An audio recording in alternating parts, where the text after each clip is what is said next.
حي على الفلاح.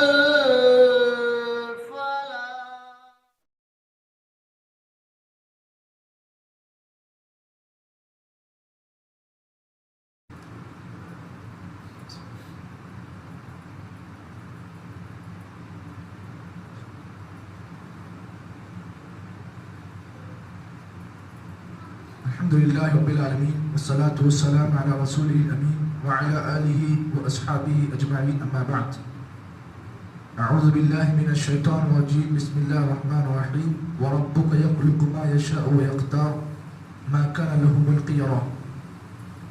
وثبت عن النبي صلى الله عليه وسلم أنه قال اطلبوا الخير دهركم وفعلوا الخير، أو كما قال عليه الصلاة والسلام. محترم بزرگوں اور نوجوان بھائیوں، آپ تمام اچھی طرح جانتے ہیں کہ الحمدللہ ہم اور آپ رمضان سے بالکل قریب ہو چکے ہیں. اب رمضان بہت جلد میری اور آپ کی زندگی میں آنے والا ہے. اللہ رب العالمین نے ہمیں اور آپ کو نیکیاں کمانے کے لیے ایک اور موقع اللہ تعالیٰ ہمیں عطا کرنے والا ہے. یہ اللہ رب العالمین کی ایک ایسی نعمت ہے کہ کسی انسان کو زندگی میں صحت مندی کے ایام میں رمضان کا ملنا، رمضان کی رحمتوں کو حاصل کرنا، یہ انسان کے لیے ایک ایسی نعمت ہے جو بہت عظیم ہے. انسان اس نعمت کا اندازہ نہیں لگا سکتا ہے. ماہ رمضان کا زندگی میں آنا یہ انسان کے لیے اللہ تعالیٰ کی ایک عظیم نعمت ہے. اگر ہم اس نعمت کی صحیح قدردانی نہیں کریں گے تو آج سے 2 سال یا 3 سال پہلے جب لاک ڈاؤن کے پیریڈ میں ہم اور آپ تھے، ہم اور آپ عبادات کے لیے ترستے تھے. رمضان زندگی میں ہمارے آیا تھا. 2 مرتبہ ایسا ہوا. ہم نے بہت چاہا کہ مساجد میں جا کر تراویح پڑھیں، افطار کی وہ رحمتیں، وہ افطار کا وہ لطف، وہ مزہ ہم اٹھائیں، لیکن حالات ہمارے سازگار نہیں تھے. اللہ رب العالمین ہم سے پھر راضی ہوا اور اللہ تعالیٰ نے ہمیں رمضان کی شکل میں اللہ تعالیٰ نے ایک بہت بڑی نعمت دی. اور انشاءاللہ ہم بہت جلد رمضان کے مہینے میں داخل ہونے والے ہیں. تو اگر ہم اس رمضان کے مہینے کی قدر نہیں کریں گے تو یاد رکھیں یہ رمضان ہماری زندگیوں سے ایک دن ایسا آئے گا کہ اللہ تعالیٰ مکمل طور پر چھین لے گا. یہ بات یاد رکھیں کہ رمضان کا مہینہ اس کی بہت بڑی عظیم فضیلت ہے. اس مہینے کو مہینوں کا سردار کہا گیا ہے، سید الشہور. جتنے مہینے اسلامی مہینے ہیں 12 مہینے، ان 12 مہینوں کا یہ سردار ہے ماہ رمضان. جب سردار کی آمد ہونے والی ہوتی ہے تو ساری رعایا اپنے سردار کے آنے پر اس کا استقبال کرتی ہے. ساری فوج اپنے سردار کے، اپنے بادشاہ کے آنے پر خوشی محسوس کرتی ہے. تو ایک مومن کا بھی یہ معاملہ ہونا چاہیے کہ رمضان جب زندگی میں اس کے آ رہا ہے تو خوشیوں سے وہ اس کا سواگت کرے. اگر ہم منہ کو چلا کر یا پھر منہ موٹا کر غم کے ساتھ اگر رمضان کا استقبال کریں گے تو رمضان ہم سے روٹ جائے گا. تو رمضان کو ہم خوشیوں سے اس کا استقبال کریں. کیوں؟ اس لیے کہ یہ ہمارا وہ عظیم مہینہ ہے جس مہینے میں اللہ رب العالمین نے ہمارے اور آپ کے لیے جنت کے دروازوں کو اللہ کھول دیتا ہے اور جہنم کے دروازوں کو اللہ بند کرتا ہے. اور اس سے بڑھ کر اللہ رب العالمین اسی مہینے کے اندر ہمارے اور آپ کے سب سے بڑا دشمن جو ہماری رگوں میں خون کی طرح دوڑتا ہے، اللہ تعالیٰ اسی مہینے میں اس کو قید کرتا ہے. یہ اس مہینے کی ایک عظمت ہے، ایک فضیلت ہے. اسی لیے ہم اس مہینے کے آنے پر خوشی محسوس کرتے ہیں، کیونکہ اللہ تعالیٰ اس ایک مہینے میں اپنے بندوں سے کہتا ہے کہ بندو اب مجھے جتنا راضی کرنا ہے کر لو. میں نے تمہارے لیے اپنی رضامندی کے تمام دروازے کھول دیے ہیں، اب تم مجھے بس راضی کر لو. ایک تو اللہ تعالیٰ رضامندی کا پہلا دروازہ جنت کے دروازہ کو اللہ کھولتا ہے. یہ اللہ کی رضامندی کی پہلی دلیل. اور سب سے بڑی دلیل یہ ہے کہ اللہ تعالیٰ کو معلوم ہے کہ میرے بندوں کو بھٹکانے کے لیے شیطان ہمیشہ تیار رہتا ہے. تو اللہ تعالیٰ کیا کرتے ہیں؟ اس شیطان سے بچانے کے لیے اللہ تعالیٰ اس کو بھی قید کرتے ہیں. اب اللہ تعالیٰ کہتے ہیں کہ بندے اب تمہارے پاس رکاوٹ کے لیے کوئی چیز نہیں ہے. اب تمہیں اگر مجھے راضی کرنا ہے تو جی بڑھ کر اس مہینے میں محنت کرو. تو معلوم یہ ہوا کہ زندگی میں رمضان کا مہینہ ملنا وہ بھی صحت مندی کے عالم میں بہت بڑی نعمت ہے. ہمارے بعض بھائی ایسے بھی ہیں جو آج اس موقع پر بھی صحت مند نہیں ہیں، بستروں پر ہیں. ہم اللہ سے دعا کرتے ہیں کہ اللہ تعالیٰ رمضان آنے سے پہلے اللہ تعالیٰ میں شفاء کلی اور شفاء عاجل عطا فرمائے، کیونکہ رمضان کا مہینہ ہر ایک کو صحت مندی کے عالم میں ملنا یہ بہت بڑی الفت کی بات ہے، بڑی محبت کی بات ہے. اللہ کے نبی کا وہ واقعہ بھی آپ جانتے ہیں، نبی کی حدیث آپ جانتے ہیں، صحیح مسلم کی روایت کہ اللہ کے نبی کے زمانے میں دو لوگ ایک ساتھ اسلام لاتے ہیں. دو بھائی ہوتے ہیں، ایک ساتھ اسلام لاتے ہیں.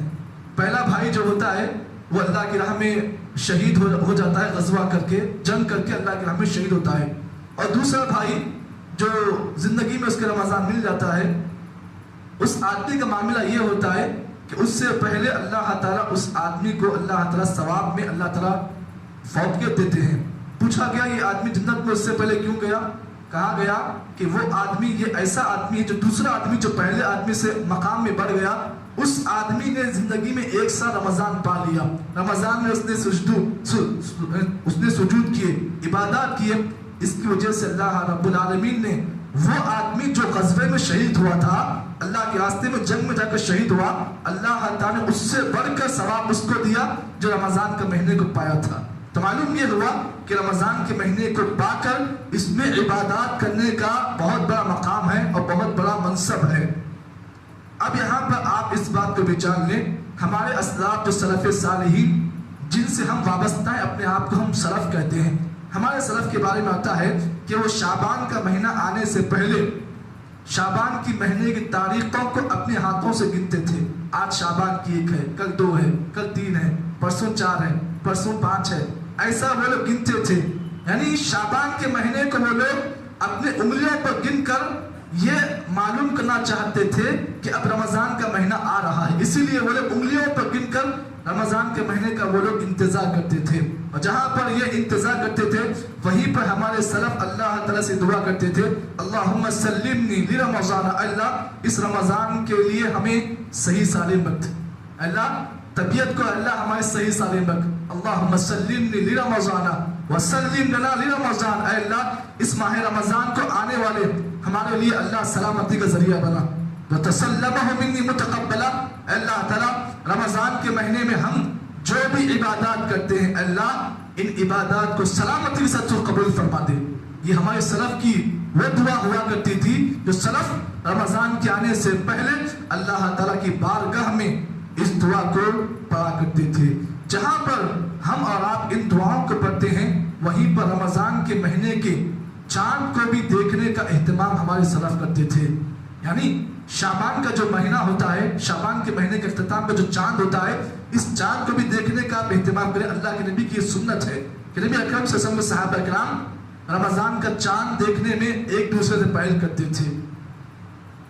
تو معلوم یہ ہوا کہ چاند دیکھنے کا خصوصی طور پر آپ اہتمام کریں. تو شعبان کا جو چاند ہوتا ہے اس کو دیکھنے کا آپ اہتمام کریں، اور جہاں پر آپ چاند دیکھتے ہیں وہیں پر اللہ تعالیٰ سے دعا کریں، اللہم احلہ علینا بالامن والایمان والسلامت والاسلام ربی وربک اللہ. اس دعا کے ذریعے سے رمضان کے چاند کا ہم استقبال کریں. یہ سلف کی ہماری دعائیں ہوا کرتی تھی. اس دعا کے اندر یہ بات بتائی گئی کہ اللہ اس چاند کو، آنے والے چاند کو اللہ تعالیٰ ہمارے لیے سلامتی کا ذریعہ بنا، اللہ امن کا ذریعہ بنا.